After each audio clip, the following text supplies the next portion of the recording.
Welcome back to Nature's Corner. My name is Erin Shaw. I'm a park naturalist with Ohio Department of Natural Resources. Bats are more important now than they ever were before. We have with us today Melissa Proffitt. She is our local Warren County education specialist. Yes, the education specialist for the Warren County Soil and Water Conservation District. All right, thank you so much for being here. My pleasure. I'm very happy to be here talking about bats. So they are very important, right? Oh, it's National Bat Week. Yes. National Bat Week happens every year from October 24th to October 31st. You know, as we get into the Halloween season, bats often become, a catchphrase and people associate them with Halloween. So the reason we have National Bat Week at this time is to sort of flip the script.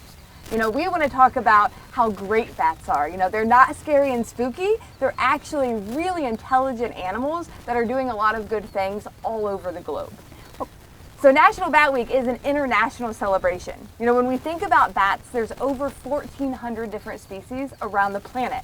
And they live almost everywhere except our most extreme habitats. So think like the poles, deserts. But that means that people living on the planet, everyone lives near a bat somewhere. So it's really cool, and it's an opportunity for lots of people and lots of organizations to come together and celebrate bats. Okay, so that brings me up to my next question. Who is involved? So with National Bat Week, you're talking about everyone from different government agencies to non-government organizations that are just, activists. Bat Conservation International is a big organization that is involved with National Bat Week. And then here in Ohio, we also have our own Ohio Bat Working Group, which is a collaboration between Ohio Department of Natural Resources, United States Department of Agriculture, their forestry division, different metro parks. There's a committee that brings representatives from all of these organizations, and we look at what's going on with bats here in Ohio. In 2018, the Ohio Bat Working Group was kind of instrumental in creating a conservation plan for the state of Ohio for our bats. Okay, so that's a lot of people. Yes. And not only in Ohio, but my globe, worldwide. Yes, and it's because bats are so vital. When we think about these multiple species of bats, they're doing a couple of things for us. For one, we can look at our big mega bats. So we've got about 200 species of bats, which are pretty large fruit-eating bats. And they live in Asia and South America. And what they are doing is they are helping to pollinate plants. We hear about pollination a lot with butterflies and insects, but bats are really important pollinators as well. So they are helping to pollinate things like bananas. So if you like to eat bananas, we need the bats. They also disperse seeds. So I know that I'm a big chocolate fan, and the cacao plant, that is one that they will disperse the seeds. And what's cool about bats is because they are our only flying mammal, they can reach places that other animals that disperse seeds don't go. So for instance, if we look at tropical forests where we have clear cutting, we have these swaths clear cut, and then the other animals that disperse seeds, they're staying in the forest, where they live, but the bats will actually fly out over these clear cut areas, and when they defecate, they're dropping seeds and they help to replant those cleared areas, which is something other seed dispersals don't necessarily do. Okay, that makes sense. I got to go overseas some years back, and I actually got to see what are they called, flying foxes? Yes. Giant ones. That is very cool. So our largest bat species is the golden crowned flying fox from the Philippines. And they actually have a wingspan of 6 feet long. So I'm not even 6 feet tall. So this is a very large bat. Huh. But then if you go to Thailand, you can find the bumblebee bat, which only has a wingspan of about 6 inches.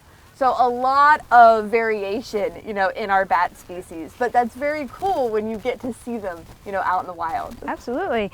So, as we mentioned, they are important, and there's a lot of important things going on with bats.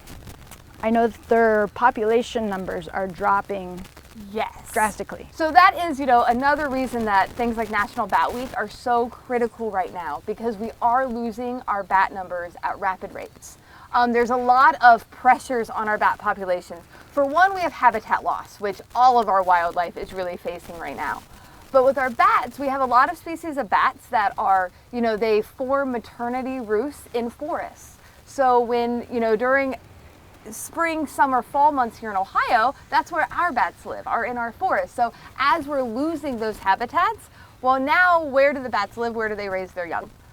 We also have something called white nose syndrome. So this is a disease. You know, our wildlife are susceptible to diseases. And white nose syndrome, this is a fungus that scientists still don't know how it got here to the United States. But we started seeing it back in 2006. So it's been around for a long time. And in those years, we've lost 80 to 90% of our bat populations in certain areas. Wow. Those are huge numbers. Yeah. And for us here in Ohio, that's a concern, because one of the big ecological services that our Ohio bats do is they eat insect pests. So besides our big fruit-eating bats, we have small micro bats, which are mainly insect eaters. So when we think about different insects like pesky mosquitoes, pests that eat crops like our corn crops or our soybean crops, well, these little microbats we have, they're eating all of those insects, and they eat up to their own body weight in a night. Wow. So think about, if we lose, 80 to 90% of our bat species, how many of our insect species are now sticking around and not being consumed by the bats? And what are the negative effects going to be on our crops and, disease vectors, things like that? Yeah. So interesting that you mentioned disease, because bats have been in the news recently. Yes. So with coronavirus, Yes, right? yes. So obviously we're all living in 2020, and we have the global pandemic happening with the novel coronavirus and the disease COVID-19. Bats do carry many strains of coronaviruses. Coronavirus is a family. It's what, the common cold, influenza, they're all in this family of viruses. Now, when we think about spillover of disease from one species to another, bats to humans, well, it's tempting to make bats the scapegoat. Oh, bats caused this. But what we're really dealing with is humans take wildlife and we shove them together sometimes in these wildlife markets, often under unsanitary conditions, and that's when we see these spillover events where diseases start to cross between species. Scientists, we still, are very new in investigating what's happening with the novel coronavirus. Possibly there was an intermediate species, that led to the species eventually being in humans. But what we're dealing with COVID-19 is a human-to-human disease, not a bat-to-human disease. And in fact, studying bats could help us, because bats live with multiple coronaviruses and are healthy. They live with it. So what is it about their immune system that allows them to do this? And what can we learn from them? Because we do learn a lot from bats, and we make medical advancements. I'm sure you've heard of vampire bats, right? Halloween, as we often hear the vampire bat. Well, the vampire bat, believe it or not, there's only 3 species of vampire bats out of the over 1,400 of bat species. These vampire bats are very small, right? And the way that they feed is they will make an incision on the leg of usually livestock, and they have an anticoagulant in their saliva that allows the blood, to flow out of the small wound so they can get their meal. Well, then they leave, and the livestock usually do not even know they've been bitten by a vampire bat. But that anticoagulant in their saliva, we now use in medications like blood thinners. So it's amazing all the different ways these bats are really helping us as people. Right. That's a great point. And a lot of people are afraid of them. I mean, there's a lot of misconceptions about bats, like the vampire bats, and rabies, which I know that they can carry rabies, but it's not common, is it? So rabies is not a common disease, and in fact, any mammal can carry rabies. Bats, foxes, skunks, some other species get classified in what's called a rabies vector species, which usually means that it might be a little more prevalent. They usually have higher internal body temperatures that allows the virus to be a little bit more virulent in their bodies. But any mammal, can transmit a disease. So typically what we say is leave wildlife in the wild. If we're not going and trying to catch them or interact with them, we keep ourselves safe and we keep the animals safe. Right. You also will hear bats are blind. That's another common misconception, and bats are not blind. They see very well, actually. Now, they do often see in black and white, but with bats, one of the things that makes us think that they're blind is that our local microbats do something called echolocate. So if we look, echolocation is basically just sending out sonar sound waves that will hit an object like a flying insect and bounce back to the bat so they know where that insect is. We've learned about sonar technology that we use in our submarines from bats. Huh. And it's interesting because, you know, why they need to echolocate is even though they can see, if you're in the dark trying to find a little fast flying insect, eyesight might not be enough. So they will send out this echolocation, and then it's kind of cool. They will take the tips of their wings when they zero in on that insect, and they will flip the insect back into their mouth to eat it. Wow. So it's fun to see. Most of our large megabats around the world do not echolocate, with the exception of Egyptian fruit bats. So Egyptian fruit bats are a species of smaller megabats that echolocate because they are, being smaller, they are kind of forced into the caves because they are outcompeted by the larger megabats in the forest. So they've learned to echolocate being in these caves because they can't navigate in the dark without it. So it's really cool to see the variations across the different types of bats. So we'll talk more about bat species here because that is very interesting. And you mentioned the mix of habitat, humans, and bat habitat. So one of the problems is the spilling over or the destruction of bat habitat. Yes. So another reason why people might be weary of bats, or they get the bad rap, is because they can become a nuisance if they don't have habitat. Yes, that's absolutely true. Wildlife conflict with people, it is an issue. As humans, as we kind of have that urban sprawl, we're living in more and more areas. There's a lot of blurring of the lines between where we live and where wildlife live now. So yes, you get bats that will get into barns, they will get into attics. And that is a concern because we don't want to be in that close proximity with these animals. We want to give that space. So there are things that people can do to help reduce those conflicts. One is if you have an issue with bats in an attic or a barn, there are exclusion tactics. How are they getting in there? How can we prevent these little guys from getting in the first place to roost? Also, bats, like most wildlife, they don't like loud noises. They don't like a lot of disturbance. So can we make disturbances in those areas so it's not as, an inviting space for them? And then can we give them an alternative? So a lot of people have heard of bird houses. We also have bat houses.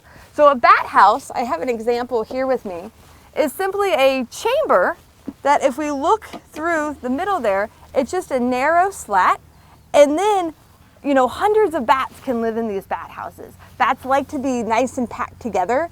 When they're roosting in forests, out in nature, a lot of times they're underneath the bark of trees because that's where they feel nice and secure and safe. So these bat houses give them that security and that space and shelter, but it's not in our house. It's their own house, and so that can help to redirect them. Once we've excluded them out of where we don't want them, well, here's an area you can go. Yes, so that's great information. And if people were to find a bat in their barn or in their house, and because we spoke of the diseases and different things, what could someone do? What should someone do? So, exclusion tactics is something you can kind of do on your own in your property. If you've got bats that aren't leaving, and there are professionals that you can reach out to. We certainly say, reach out to a professional who can safely come in and handle those bats. The Ohio Bat Working Group that we spoke of, they have a lot of excellent resources on their website. So they have a website on Ohio State University's website. They've got a page, and they have a lot of great resources, including we've done a video series for National Bat Week this year. And one of the videos, what do I do if I find a bat? You know what I mean? How do I handle this safely for myself and for the bat? Yeah, so if you find a bat, just like one bat in your house, you don't want to pick it up. There are links, there are ways, there are things that you can do. Yes, a lot of times I say, open a window and see if you can get that animal to leave on its own. We definitely don't want to be handling a bat barehanded, where you have the potential for a bite or some kind of, an unhappy encounter between you and that bat, because it is very much about safety. Yes. But luckily there are a lot of great resources out there for folks if they encounter, a bat in their house and they're not sure what to do with it. Yeah. And you mentioned the white nose syndrome. So there are bat rehabbers too. that people can reach out to if you find a sick one? Yes, there are wildlife rehabilitators to work with bats. They actually have a special permit that allows them to work directly with bats because of the rabies issue. And we definitely do have some very wonderful rehabbers here around Warren County that can be contacted for help. Okay, so how can we help? It's National Bat Week, and I'm all excited. I've learned a lot actually in the last little bit on the website you spoke of. Well, that's awesome. You know, that's a lot. The big part of National Bat Week is that education piece. You know, learn about the bats around you. Here in Ohio, we have 10 species of bats. You know, a lot of times, a lot of folks are familiar with our common bat, the big brown bat. Now, remember, these are micro bats. So when I say big brown, we're talking about a bat about this big, right? They're not large bats. However, the big brown bat is the second largest bat we find here in Ohio. The reason he's called a big brown bat is there is a little brown bat that's slightly smaller than him. Now, the little brown bat used to also be a very common bat. Unfortunately, due to the pressures we've talked about with habitat loss, white nose syndrome, the little brown bat is now considered an endangered bat here in Ohio. Wow. We also have the endangered Indiana bat, the endangered tricolor bat, and the endangered northern long-eared bat. Wow. So, you know, 4 of our 10 are endangered, meaning that their numbers have dropped significantly, and we're worried. You know, we want to monitor them. Yeah. Now, 6 of our species are what we call resident bats, meaning they live here all year round. They have been starting to, you know, head to their hibernaculum, which is either a cave or a mine, somewhere that will keep temperatures above freezing during our cold winters, that they will hibernate all winter. But 4 of our bats, they get out of here. They migrate south like a lot of bird species do. That includes our largest bat, which is called the Hoary Bat. Beautiful bat that almost looks like it's frosted. It's got this silver fur on it, which is really beautiful. They have a wingspan of about 13 inches, so over a foot once they, you know, are out tip to tip. We also have a silver-haired bat, which looks much like our hoary bat, but is smaller. The silver-haired bat is really interesting. They have a special wing morphology that allows them to fly long distances because they're our farthest migrator. They actually migrate out of the United States during the winters. Then we have our red bat and our evening bat, which are also migrators. Okay. And the information, you can find more information on the website and Yes, yeah. So there on the Ohio Bat Working Group, there is a video all about just Ohio bats. So, you know, as National Bat Week, knowing what bats are in our backyards is important. You know, our insect-eating bats, they are saving us billions of dollars in the agricultural industry because when they eat pests, less pesticides farmers have to use, that savings gets passed down to the consumer. So these bats are really beneficial to humans in a lot of ways. So we kind of owe it to them to know about them and then do what we can to help protect them in the wild. Okay, so what can we do to help protect them? So we can either, you know, put up bat houses, that gives shelter. You know, exhibiting tolerance. So much when we look at problems with wildlife, it's because we're clearing out their habitat, we want space for our development. And sometimes just taking that second to think, how can we cohabitate? How can we share this space? And trying to dispel those reasons of, you know, we need to persecute bats because of, you know, their rabies, they carry rabies, they're vampire bats, you know, all these misconceptions we've talked about. Well, when we learn that those are actually false and there's reasons we want bats around, it increases the tolerance and it increases people's, you know, maybe they say, okay, you know, we're going to leave this stand of forest because it's vital habitat. Absolutely, yes. And this year more than ever, I think, you know, that has become very apparent. Yes. It's critical. Absolutely. And there's a lot of fun things on the National Bat Week website as well. There's activities for kids to get involved with. You know, we're encouraging kids to be a superhero for bats and just really getting that information out there that bats are cool. They are. And the acoustic studies, you mentioned a little bit about the echolocation. Yes. So here in Ohio, one of the reasons we know we have 10 species of bats is because of how we study bats. So one of the ways that we study bats is we do what's called acoustic survey monitoring. These are small bats that are out at night and it's dark. So trying to look for bats and see them can be tough. But this echolocation actually produces a frequency. And that frequency is different depending upon the species of bat. So we have different equipment that we can do where we basically have a big microphone that we put on top of a vehicle, and we drive very, very slowly. And our route that Warren County Soil and Water Conservation District has done is around Caesars Creek. And you drive very, very slow, and we're basically just recording the sounds of the night. And then we've got equipment that will take that information and it can track the frequencies. And based on what the frequencies are, we can say, oh, that was an evening bat. That was a big brown bat. That's cool. So it's exciting because then we can track that. And we have multiple sites all over the state of Ohio. So different people are out there collecting this data. Then we put all that data together to say, okay, what's the state across Ohio of our different microbats? Okay, so is that information open to the public, or can the public participate? Yes, so there are reports that are released by ODNR, the Ohio Department of Natural Resources, and I know that our site, we have volunteers. So if that's something, you know, that sounds like you'd want to do, we do this every summer is when this happens, so typically in July. And so, you know, we have volunteers that we can train to use the equipment, and you go on that drive with us.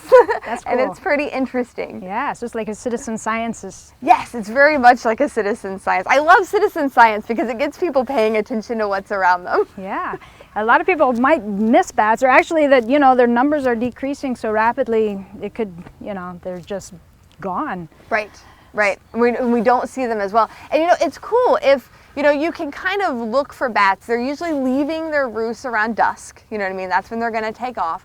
And so if you know that you have bats living in an area, you can, you know, kind of watch and wait for them to leave. You know, that's become a big ecotourism, you know, in different places around the world. In Texas, we have the largest bat cave, Bracken Cave. You know, hundreds of tourists go out there and they're just wait for those bats to leave because it's such a cool phenomenon to witness in person. So here in Ohio, we might find them in your barn, which will try to give them a wildlife place. You might find them in the trees, you might find them in the rocks. Mm-hmm. Yep, they all find those crevices. And different species, they prefer kind of different niches. You know, our red bat, which is one of our migrators that we will see in spring, summer, fall, they actually like to hang out lower to the ground than most bats. They're a solitary bat. They're not living in big colonies the way that, say, the big brown bats are. So, you know, if you see an individual bat kind of lower on the tree, well, that's a red bat. They found out that there's less competition down there because, you know, the other bat species are occupying other areas of the forest. So it's pretty cool, you know, that you can learn or try to learn how to identify some of our bats by looking at behavior and then, you know, what's the color, how big are they? Lots of cool information that we can look at with our bats. Yes, and if you find that information, turn it in because, you know, these studies are important, they're crucial. So let's end the show on like special characteristics. You said it's the only flying mammal. Yes, so when we think about a bat's wing, right? Bats are in an order called Chiroptera. Chiroptera basically means hand wing. So if we look at, I've got a chart here.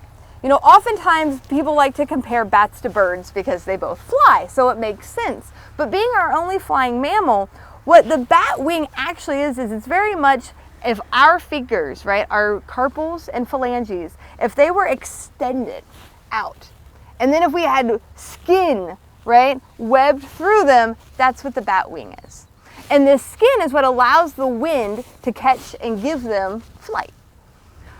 Because of how they fly, it also informs to why we find them in high up places. So when we look at a bird flying, for instance, a bird can be sitting on the ground, right, and they're going to take off, powered flight.